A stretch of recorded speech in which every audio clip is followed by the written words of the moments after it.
Hello po mga sisilabs ko. So nakatanggap na ba ang lahat ng ganitong notification galing kay Ninong M po mga sisilabs ko? So yan po yung bagong update ni Ninong M na mag-e-effect po simula sa October 6 po mga sisilabs ko. So ang makatanggap lang po nito mga sisilabs ko is yung na-monetize na po sa ads on Reels and in-stream ads po mga sisilabs ko. So ano ba ito mga sisilabs ko? So, ito na nga po mga sisilabs ko. Simula po sa October 6 po mga sisilabs ko, kapag hindi po natin sinunod yung rules ni Ninong M or kapag nilabag po natin yung kanyang rules is hindi na niya po tayo babayaran po mga sisilabs ko.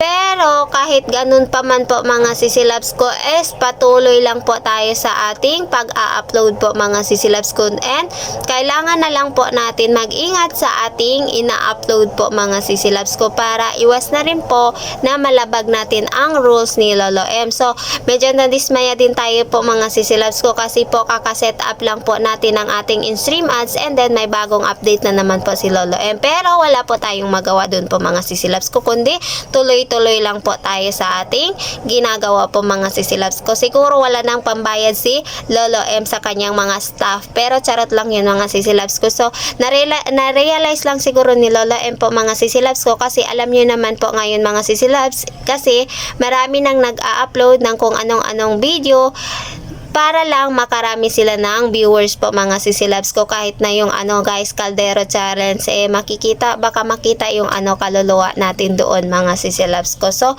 kaya siguro nag-update ng bago naman si Lolo M. So naabuso siguro yung kabaitan niya, pero charot lang yun guys. So pa-follow na lang po for more tips and tutorials po mga sisilabs ko. Pa-react na rin, mag-iwan na rin kayo ng comment, and pa-share na rin po ako ng video para updated po kayo sa susunod dating video. Thank you for watching everyone. See you in my next video. Love you all.